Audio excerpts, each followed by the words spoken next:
Hello everyone, welcome back to our channel Princy cooking and blogs. ఈరోజు ఈ వీడియోలో టేస్టీగా కొబ్బరి అన్నాన్ని ఎలా ఈజీగా ప్రిపేర్ చేసుకోవాలో చూపిస్తాను. వీడియో ఫస్ట్ నుంచి లాస్ట్ వరకు చూడండి. అమ్మ అయితే మా కోసం ఈ విధంగా కొబ్బరి అన్నం కమ్మగా తయారు చేసి పెట్టింది. మీరు కూడా చూడండి, ఈజీగా ప్రిపేర్ చేసుకోవచ్చు. దీనికోసం 5 కొబ్బరికాయల్ని ఈ విధంగా కట్ చేసి ముక్కలు తీసుకున్నాను. ఇప్పుడు మిక్సీ జార్లో కొద్దిగా కొబ్బరి ముక్కలు వేసుకొని కొంచెం వాటర్ వేసి మెత్తని పేస్ట్లా గ్రైండ్ చేసుకోవాలి. చూస్తున్నారు కదా, ఒక పెద్ద లోతైన పాత్రకి క్లాత్ అనేది కట్టి ఈ పేస్ట్ అనేది దాంట్లో వేస్తే పాలు తీసుకోవడానికి కొబ్బరి పాలు ఈజీగా ఉంటుందన్నమాట.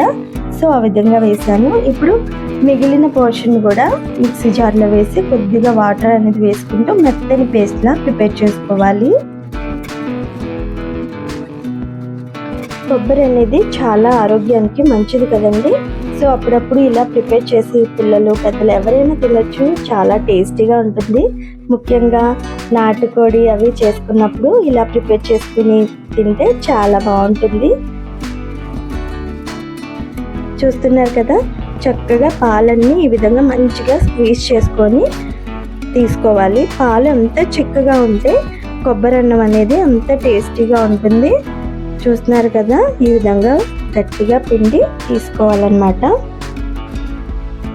ఇది టైం టేకింగ్ ప్రాసెస్ అయినా టేస్ట్ అయితే అల్టిమేట్గా ఉంటుందండి. చాలా బాగుంటుంది. చూస్తున్నారు కదా, ఇలా ఇంకా పాలు ఉన్నాయి అన్నట్లయితే కొంచెం ఇలా వాటర్ వేసుకొని మంచిగా గ్రైండ్ చేసి మనం పాలు అనేది తీసి పక్కన పెట్టుకోవాలి. ఇప్పుడు స్టవ్ పైన బాండీ పెట్టుకొని కావాల్సిన పదార్థాలు ఏంటో చూపిస్తాను. కొంచెం నెయ్యి అయితే వేసుకోవాలండి. కొబ్బరి పాల్లోంచి ఆయిల్ కూడా బయటకు వస్తుంది కదండి. సో కొంచెం తక్కువ వేసుకున్నా సరిపోతుంది. ఒక 10 మెంబర్స్కి అయితే ప్రిపేర్ చేస్తుంది మమ్మీ. అయితే దీనిలో కొంచెం నెయ్యి అలాగే ఒక 3 to 4 స్పూన్స్ వరకు ఆయిల్ అనేది వేస్తున్నారు. చూస్తున్నారు కదా, ఈ విధంగా ఆయిల్ అలాగే నెయ్యి వేస్తే టేస్ట్ అనేది చాలా బాగుంటుంది అన్నమాట. దీనిలోనికి బిర్యానీ లాగా ఎక్కువ ఇంగ్రీడియంట్స్ ఏం అక్కర్లేదండి. కొన్ని తగ్గించి వేసుకుంటేనే బాగుంటుంది. చూస్తున్నారు కదా, కొంచెం బిర్యానీ ఆకు, లవంగాలు, యాలకులు కొద్దిగానే వేసుకోవాలి. అన్నీ కూడా 2 వేసుకుంటే సరిపోతుంది. ఇవి కొబ్బరి పాల్లోనే ఉంటుందండి టేస్ట్ అంతా కూడా.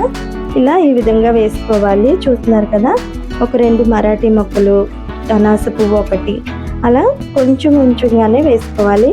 చూడండి, మా బాబు ఆడుకుంటున్నాడు. చూస్తున్నారు కదా, ఇక్కడి నుంచే నాటుకోడి అయితే మేము తీసుకొని ఈరోజు కొబ్బరి అన్నం కాంబినేషన్తో అయితే ప్రిపేర్ చేసుకుంటున్నాం అనమాట. ఇప్పుడు ఒక 4-5 పచ్చిమిర్చి కూడా ఇలా నిలువుగా చీల్చి వేయాలి.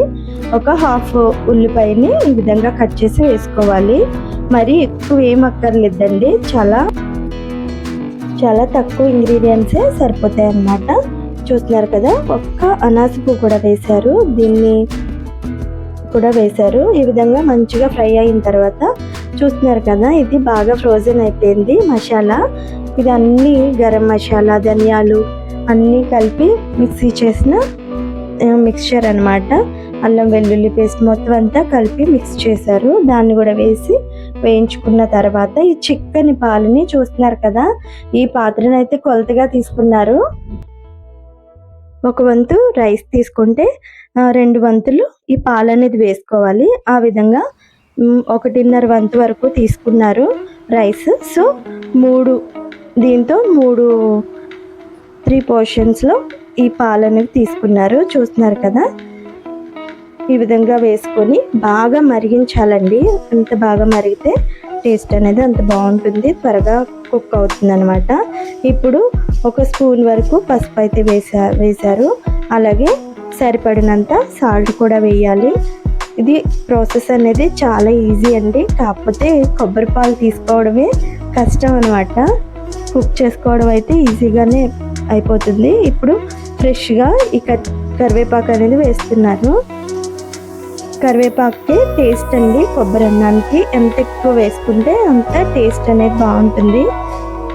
చూస్తున్నారు కదా, ఫ్రెష్గా అప్పుడే కట్ చేసిన కరివేపాకు అన్నమాట. చాలా టేస్టీగా ఉంటుంది, మంచి ఫ్లేవర్ వస్తుంది అన్నమాట.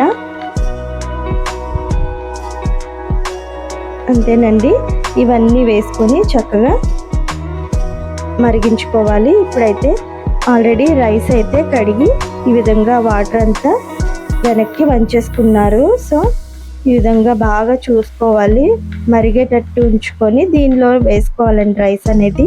ఫస్టే రైస్ వేయకూడదు, సరిగ్గా కుక్ అవ్వదు, అడుగు కూడా మాడిపోతుంది అనమాట, లాస్ట్లో మాడిపోతుంది. సో బాగా మరిగిన తర్వాత ఈ రైస్ అనేది అసలు వాటర్ అనేది లేకుండా మంచిగా డ్రైన్ చేసుకోవాలి, లేదంటే కొలత అనేది తేడా వస్తుంది. ఈ విధంగా చక్కగా రైస్ అనేది వేసి మంచిగా తిప్పి ఉడికించుకోవాలి. ఫస్ట్ హైలో పెట్టి ఉడికించేసుకోవాలండి, లాస్ట్లో సిమ్లో అయితే పెట్టి కుక్ చేసుకోవాలి. చాలా పొడి పొడిలాడుతూ టేస్టీగా చాలా బాగుంటుంది. చికెన్ గ్రేవీలో కానీ మటన్లో కానీ ఇది కాంబినేషన్ అనేది చాలా టేస్టీగా ఉంటుంది. మీకు కొబ్బరి అన్నం ఎవరైతే బాగా ఇష్టపడతారో కామెంట్ చేయండి. చాలా ఈజీ ప్రాసెస్, అలాగే చాలా టేస్ట్ అనేది బాగుంటుంది. చూస్తున్నారు కదా పైకి మీగడలాగా ఎలా తేలిందో, పాల మీగడలాగా. ఇదే టేస్టీ అండి, చిక్కని పాలు గురించి ఈ విధంగా మీగడలా తేలింది.